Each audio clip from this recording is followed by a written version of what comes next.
Hello, this video is about best methods to set up calls for multiple time zones. The challenge is that except for very local projects, contact with other time zones is an everyday experience.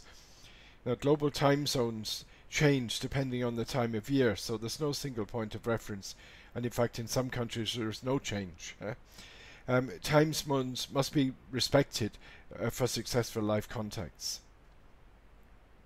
So here are some examples of the complications that can arise when people in different zones. Within a zone it's fine.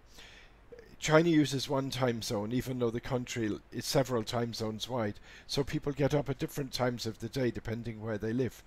In India, the standard time zone is aligned with a half hour in most other zones. This allows all of India to be on one time zone, which is convenient for India, but it's slightly different if you're dealing globally. And then Europe and North America both change from summertime to winter time or daylight saving time, but they don't change on the same date. So that means the difference of time between them changes twice a year. So here's one simple solution, is to send an invitation using an ordinary meeting function through your email, but do it while in telephone contact. And then the person who gets it will see the time, and if it's not right they could say please resend that for an hour earlier, for example, and by doing that you can find a time. This is not very good when there are lots of participants or they're in different time zones, and indeed it takes a lot of time because both people have to be online to do it.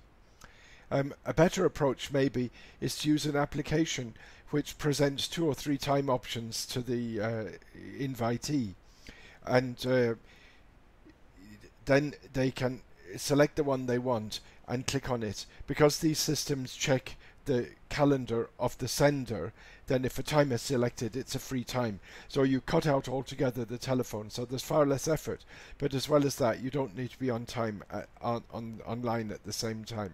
However, a lot of these systems work for single meetings, one person with one. Now, another alternative is to use an application which allows people to view the time of the meeting, but when they look at it, their computer will convert it into local time and handle all the time zone issues.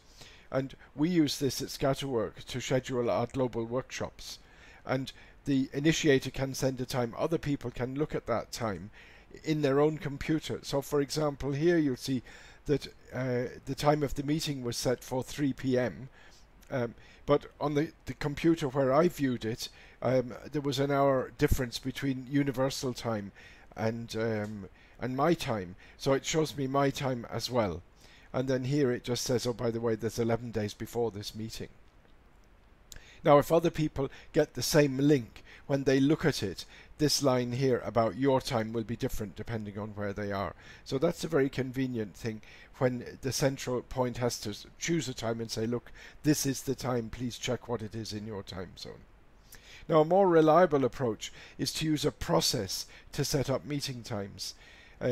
This involves adding steps in. For example, that a manager may wish to check their calendar for availability. Now, to control processes like that needs something more complex, and we use, for example, KissFlow, but there are other products out there, and they manage the sequence of actions in the cloud and across time zones, so that if, for example, you say send out the time for a meeting, and then the next action is to check it, well then there is a delay until everybody has said I've checked it. So that's a more complex but more reliable approach.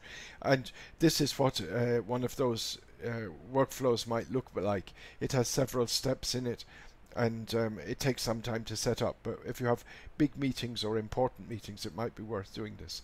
So the summary is that simple methods are not really adequate in a global environment. Informal methods take time, they take a lot of effort, and they're likely to result in mistakes.